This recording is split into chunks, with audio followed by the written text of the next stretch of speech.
Hello and welcome to a Tachai news update. This is Associate Editor Bruce. There's a lot going on in the sumo world with just a few days to go before Aki Basho, so let's get into it. First and foremost, it looks like there's a heya with a problem. It appears that more than one member of the stable staff has been diagnosed with COVID-19. Multiple test kits are positive. It hasn't been announced which heya this is. The Sumo Association is keeping that information closely held until they feel like releasing it. But we do know that the first rikishi to test positive was ranked Makushita or below.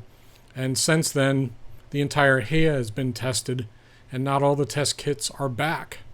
So several of the rikishi are showing symptoms, but several more are not.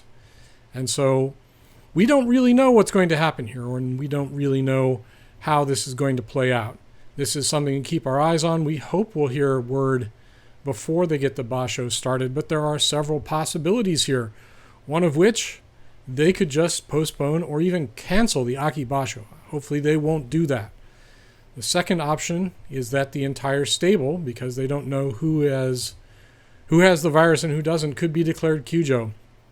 That could be chaotic if it's a larger stable such as Kokunoe or Isegahama or Sadogatake that have a number of rikishi in all of the divisions. So we'll keep an eye on this and we'll keep you posted. The next big thing to discuss is that today Yokozuna Kakuryu came out and said he's not feeling up to competing. There are a number of reasons, one of which is his body is in tough shape and he has not had hours or days to really train against other rikishi outside of his own stable. Joint training, visiting other stables has been forbidden by the Sumo Association. And so now we face the prospects of a No-kazuna, as we tend to call it, Aki Basho, and that would mean that there were no Yokozuna, dohyo iri, there were no matches featuring grand champions. And it's really kind of a jump ball, even more so than normal, to see who might take the Emperor's Cup. Of course, there's heavy favoritism on Ozeki Asanoyama, who has more or less a burden placed upon him to become the next Yokozuna. And to do so, he would need to string together a couple of Yusho.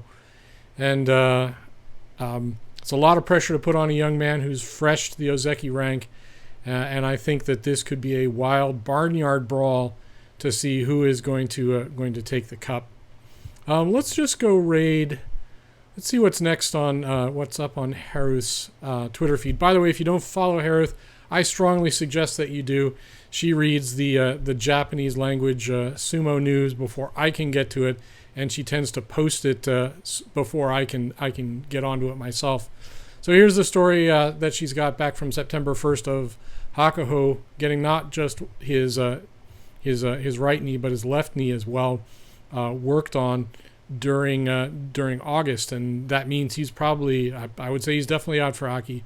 I would say he may be out for what may be the Kyushu Basho, or it might just be the November Basho in Tokyo again.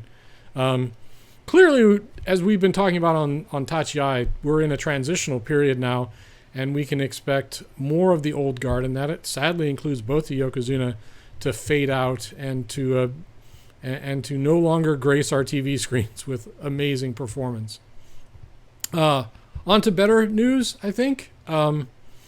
This is a video from the Sumo Kyokai, and here we have people building the dohyo in the Kokugikan for the start of competition just a few days from now. So fingers crossed, fans. Let's hope that the COVID scare in one stable does not shut down the proceedings and that we get a full 15-day competition.